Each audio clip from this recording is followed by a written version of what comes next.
And joining us to talk a little bit more about the situation between Iran and the United States is Syed Mohd Marandi, who is professor at the Tehran University and political analyst, joining us live from Tehran, and also Stephen Golub, international affairs expert, joining us live now from Washington, from California, I beg your pardon. Stephen Golub, if I can come to you first.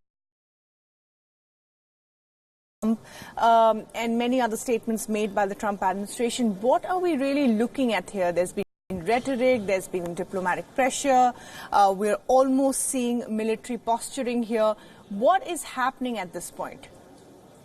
Well, it could be that we're looking at the first time in history that a Twitter fight leads to an actual war.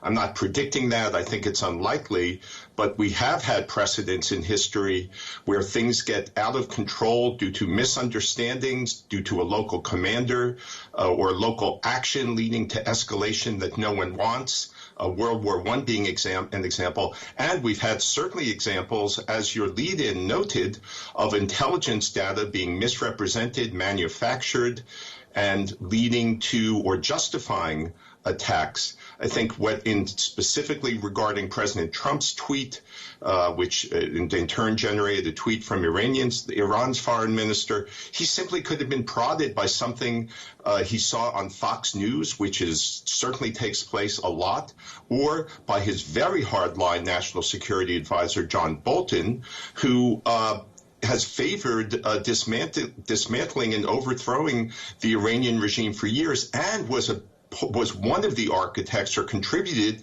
to the very ill-fated U.S. attack on Iraq under the George W. Bush administration. Absolutely true. Professor Marandi, how is Iran looking at all this escalation? Now, we know that there's been firing at the Iraqi capital in Baghdad. There have been rockets that have been launched at the heavily fortified Green Zone that houses some of the diplomatic enclaves of the United States. So is Iran now looking at escalating this as well?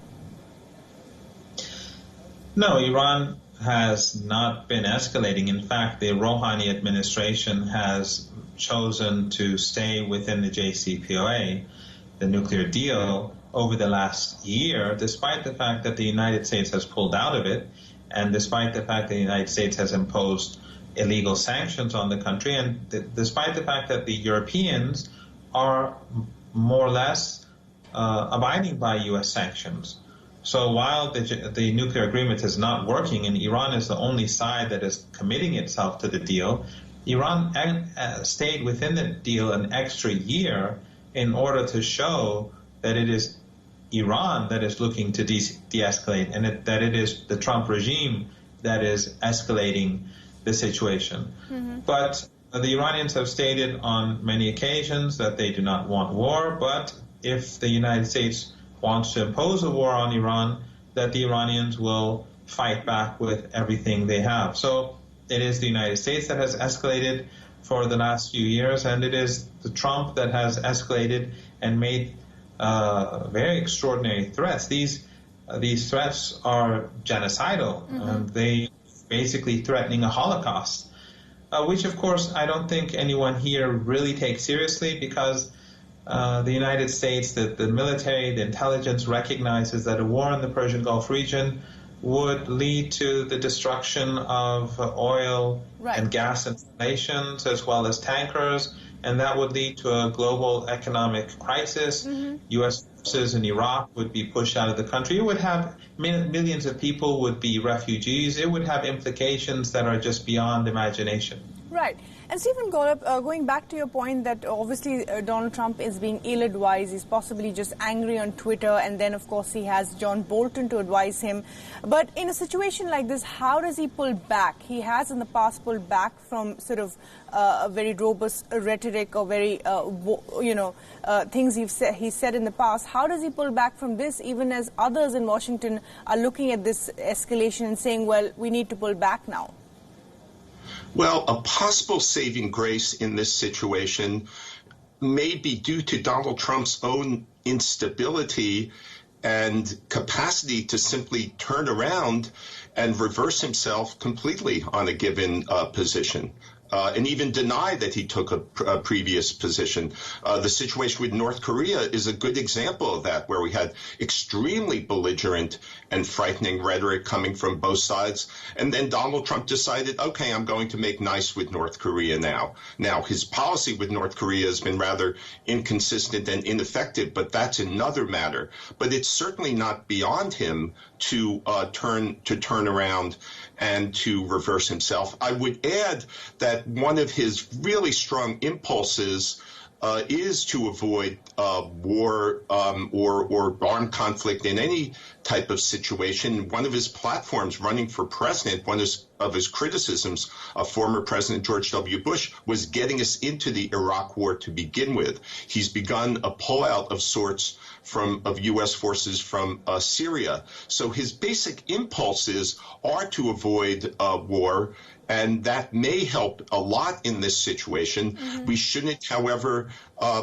underestimate the capacity of his foreign policy advisors, notably John Bolton and to some extent Secretary of State Pompeo, mm-hmm. to manipulate him. And we shouldn't underestimate the capacity of someone with such a weak, fragile ego to act even against his own political interests.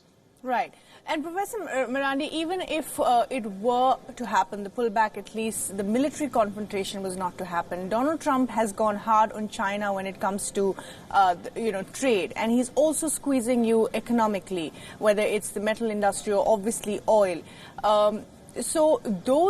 How do you hope to resolve those issues? And given the fact that this tension is now, one side we have Washington and its Gulf Arab allies, and on the other side we have Tehran and its allies. So it's no longer just about, U.S. and Iran. It's become more, it has so many other factors and countries also at play here. Well, the fact that the Americans are bullying a host of different countries, whether it's India or China or Russia or Japan or Korea, it comes at a price. When the Americans tried to humiliate the Indians into not buying oil from Iran and demands from them to buy from whom they choose, that obviously doesn't help in the long run for the United States.